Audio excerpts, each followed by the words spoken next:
Hi, I'm back. Dog's outside, left the door open so she can let herself in. These questions are about me, supposedly giving you a bit more insight into who I am.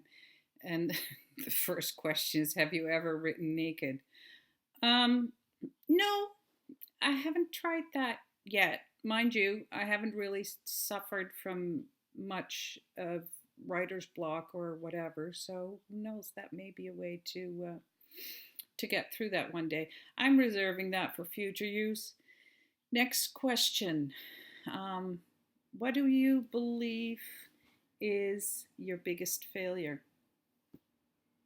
Honestly, there have probably been plenty, but I have a tendency not to harp on those or hang on to those. So, um, forgotten. I've forgotten. Don't know. Really can't remember. Next question. Do you have any scars and what are they from? Good God, yes. Most of my scars are surgery scars, and I've had plenty of those. And any other scars I have probably incurred as a result of my own clumsiness. Most of them in childhood, um, falling from a bike, falling from a horse, falling out of a tree. You're catching the theme here. A lot of falling. So I probably have some remnants here and there from that. Um, can I fake any accents? I could try, but you'd be done watching me then. It's not pretty. I can talk. I can speak different languages. It's one of the benefits of growing up in Europe is that not well in school, in high school, you get all the main languages, and then you have an opportunity to speak them regularly because borders are very close and the other countries are very close. So I can't fake it. Not going to do that. Name two things you consider yourself to be very bad at. Oh, I have shit for memory. I seriously cannot remember my kids' birthdays. I'm that bad. So I have to put everything uh, on iCal and then have like 20 alarms on it so I don't forget. It says two things. I'm trying to think of the other thing I'm very bad at. Being patient. I'm not a very patient person. I learned through raising kids to be more patient. Well, I really have no choice, um, but it's not something that comes naturally. Next one. If you could have picked your own name, what would it be? Actually, my name would be Freya Barker. It is a name I picked for myself because it's a pen name. And unless you already happen to know, no, I'm not going to volunteer my real name. Who is your animated boyfriend? Like a book boyfriend, but then cartoon or animated.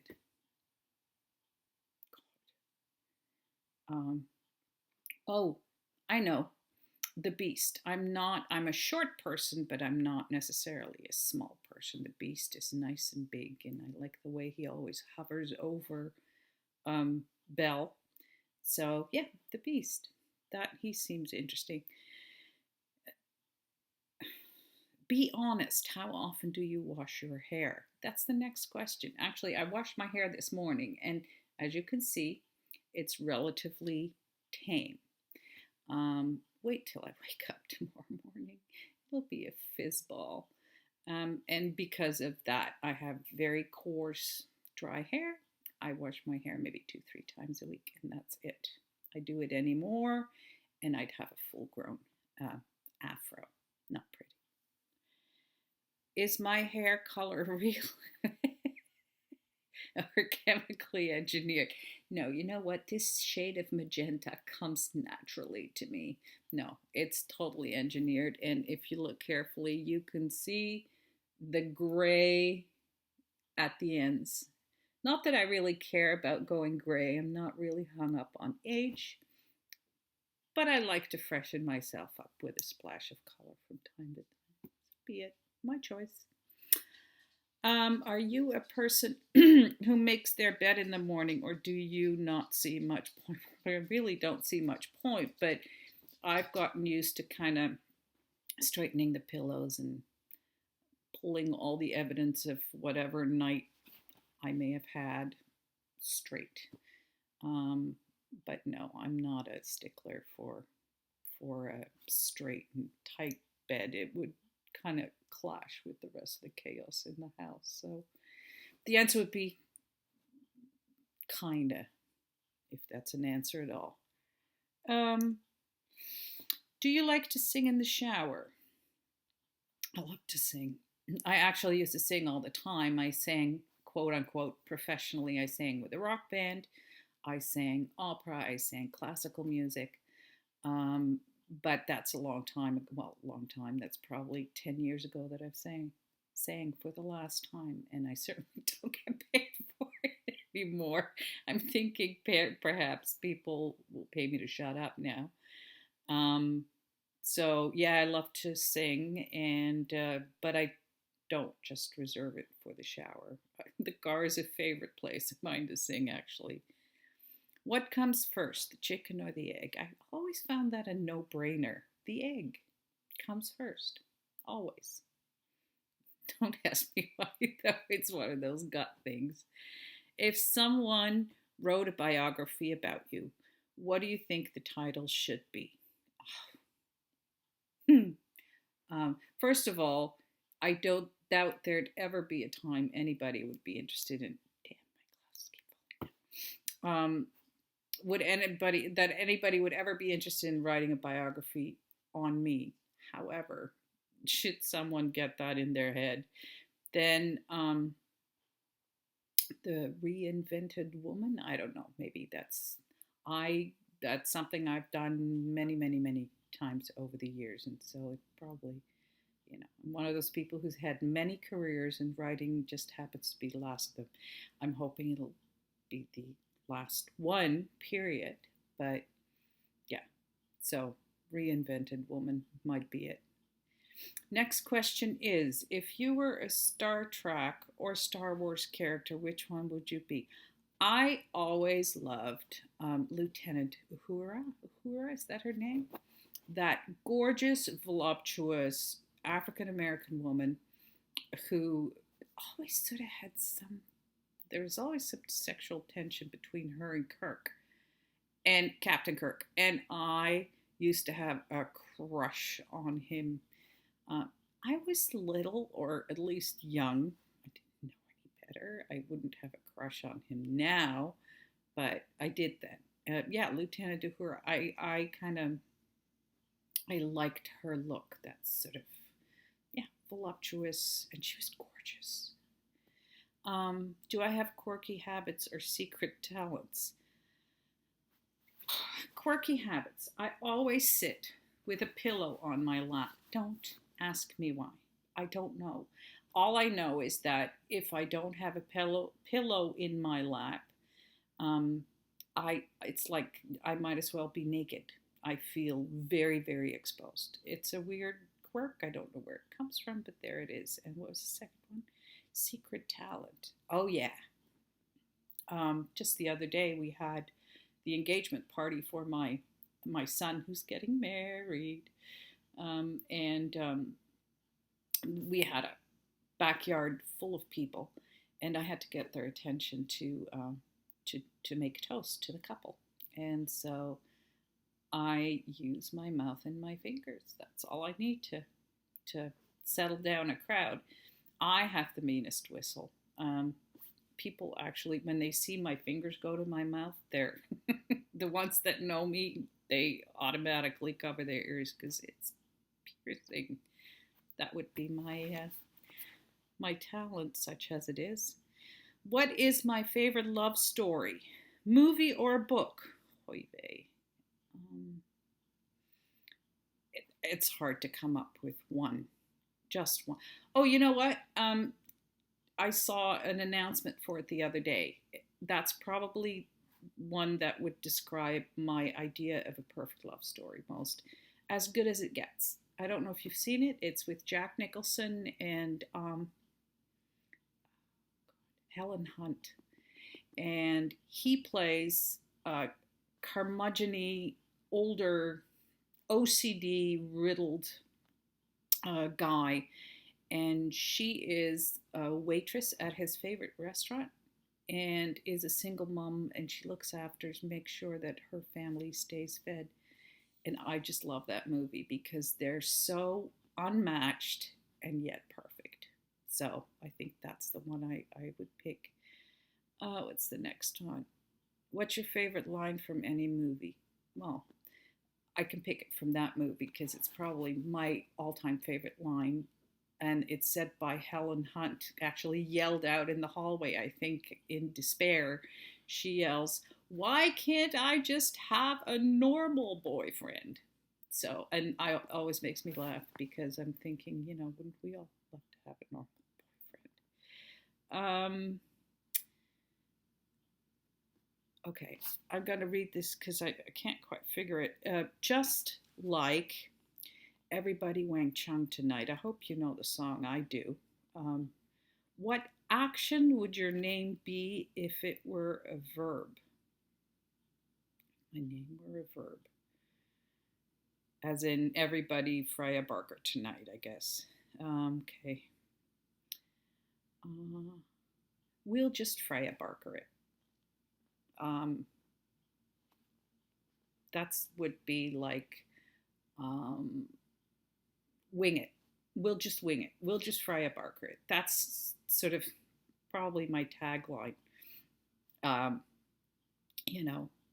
Just go with the flow. Just wing whatever problem comes your way. I'm a bit of a problem solver, but it's very unplanned and it's mostly instinctual and just wing it.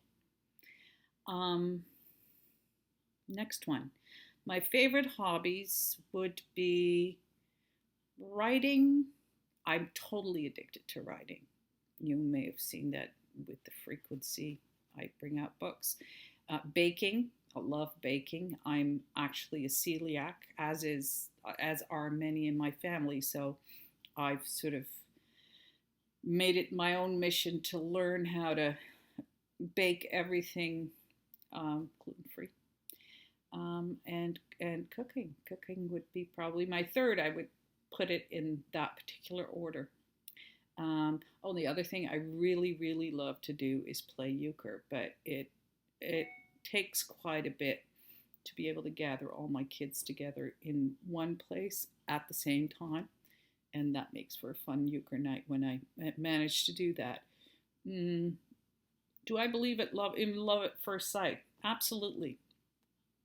Absolutely, I do. It just has never happened to me, not really, but one keeps hoping. If you were to create a slogan for your life, what would it be? Oh, wow. I have the perfect one. It's actually one that I write mostly when I sign books. It is "Life Won't Wait." And I find that at 52 to be very true. Don't sit around and wait for stuff to drop in your lap. Go out, get it, grab onto whatever passes you by. Because the one thing you never ever want to do is live with regret. And I'm not saying I don't live with regret. I regret not using my body in better ways or more often when I was still able to. But now that I'm no longer able to, I'm actually disabled. I wish I had. I wish I danced more. I wish I hiked more. I wish I bicycled more. But such is life. You just move on and you pick something else. So don't. But it does mean that I'll live every day to my fullest ability. God, that was a heavy one. Oh, this is good. To break the ice, I just can't answer it. It says how many How many licks does it take to get to the middle of a Tootsie Pop? I've never had one, I could tell you. Oh, it's a good little icebreaker, though. My favorite unusual food combination. I'm Dutch, for you, those of you who don't know. I was born and raised in Holland, lived there until I was 27 years old, and then moved with two toddlers and 8 suitcases to Canada. Um, and us Dutch people, I guess, have some weird habits. One of which is we have this thick syrup. It's like a thick maple syrup, except it's not maple, it's sugarcane syrup. It's very tasty.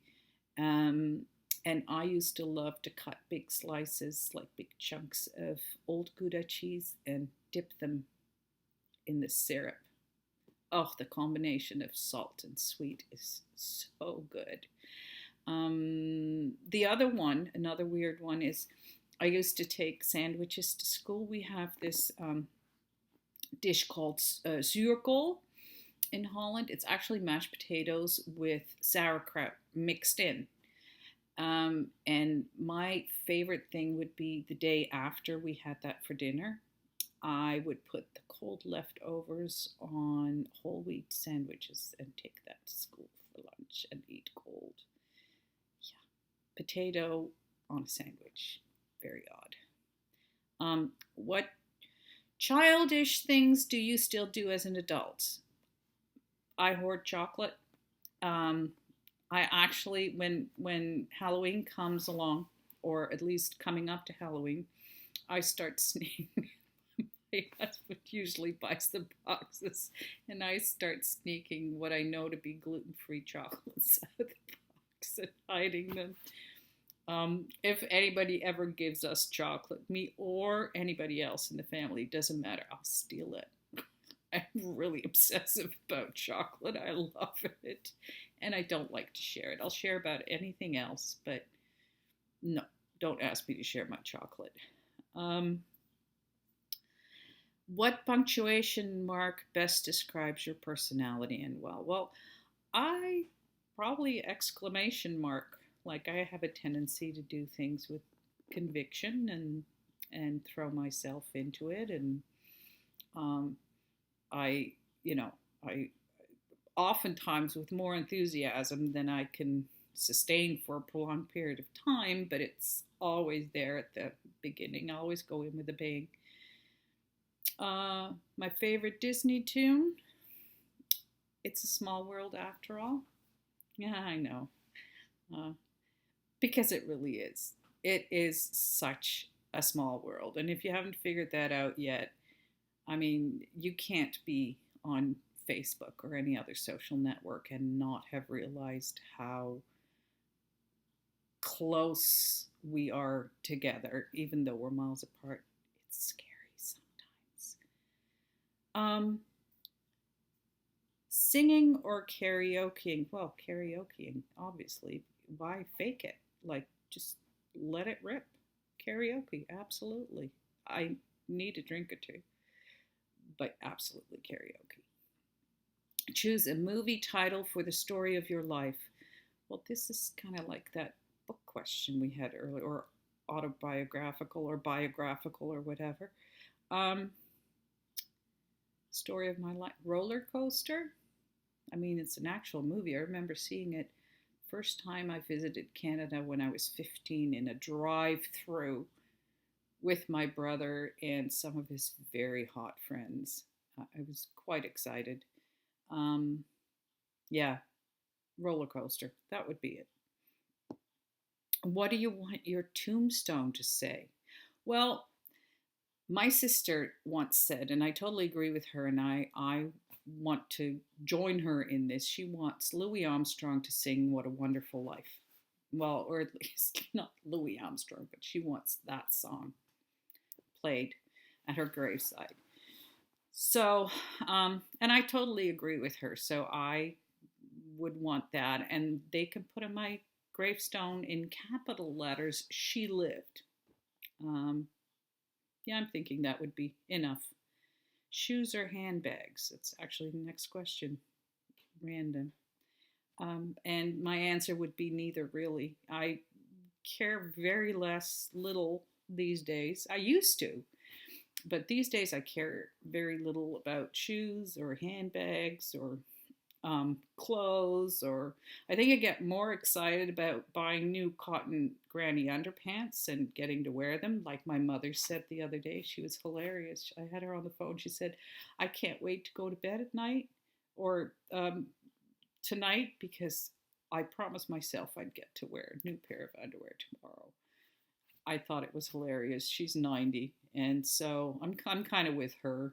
Small pleasures. Um, why why isn't the number 11 pronounced as 1T1?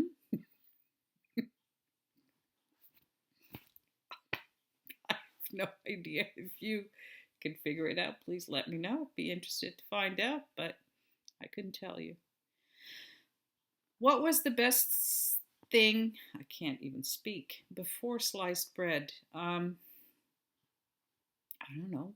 Fire, the wheel. I mean, I can think of a number of great inventions or developments that had a much bigger impact on humanity than sliced bread did, but um, that's just me. If I came to your home and looked inside the refrigerator, what would I find? Well, you'd find, God, I'm tempted to show you, but let's not. um, I'm thinking tons of vegetables and fruits, cheese. I'm huge on cheese. Um, Almond milk, Greek yogurt, and I probably have a shelf and a half of assorted jars of jams and jellies and chutneys and chilies, and probably most of them made by my sister-in-law, who's a canning machine. Um, yeah, but very little interesting otherwise. Do you know what an Eskimo brother sister is? I actually heard that term a while back for the first time, and I had no clue. So I Googled it, and now I know. And I'm thinking the only person, because it says how many do I have? Well, to my knowledge, and see, this is where I don't quite understand the concept. I probably only have one because I don't really know if it has to occur at the same time or if it can be at different times. I really don't know. So, but probably the woman my ex cheated on me with. Um, she's probably my Eskimo sister, but it's probably the closest I come. But the ironic thing is that she and I are really good friends now. So even though she's still with my ex, we're great friends. Oh, I get to tell you about my current release or upcoming project. I actually have a release coming up on October 8th, and it is novel number 5 in my Cedar Tree series. Cedar Tree is a small place in the Four Corners area of Colorado, an area that I visited 3 years ago, and I will be spending a month there this coming June, and it is just beautiful. I so fell in love with it, and that's actually where sort of that series got its start. But the story that is coming out, the name is Upper Hand. That's the book name, Upper Hand, and it's about Clint, who has made his appearance in some of the previous books in the series, and he's known as a large, kind of burly Southern redneck. That's really probably the best description for him. He's got a good heart, but man, does he put his foot in. He has a tendency to insult specifically the ladies. He's not quite emancipated. So yeah, he says the wrong things. Most women in the Cedar Tree sort of group of friends easily forgive him except for one, and that's Beth. Beth also sort of a staple in the Cedar Tree series, but also very much in the background, on the periphery. Um, she's a very strong and strong-willed woman who has taken care of herself and her now adult son since he was born, and so you don't take her around the block that easy. No, that doesn't happen. So between the two of them, there's this sort of this ongoing battle for the upper hand, um, which is why that title was picked. Um, then in August, I released a standalone novel, um, the name of which is From Dust. And From Dust was a super emotional story to write. And from what I gather, for most people, it's also a super emotional read. It's actually based on a news story that from maybe 3 years ago that lingered with me and sort of, churned in my brain for all this time because it was so inherently tragic, and it made me think about what would happen to the people who survived something like that, which is how From Dust was born. I can't really say too much about the plot, but it's basically about survival, about refinding your strength, about refinding your feet, and about um, uh, not letting guilt over something that can't be changed direct the course of your life. That more so than others forgiving you, it's you forgiving you that that has to take place in order to move on.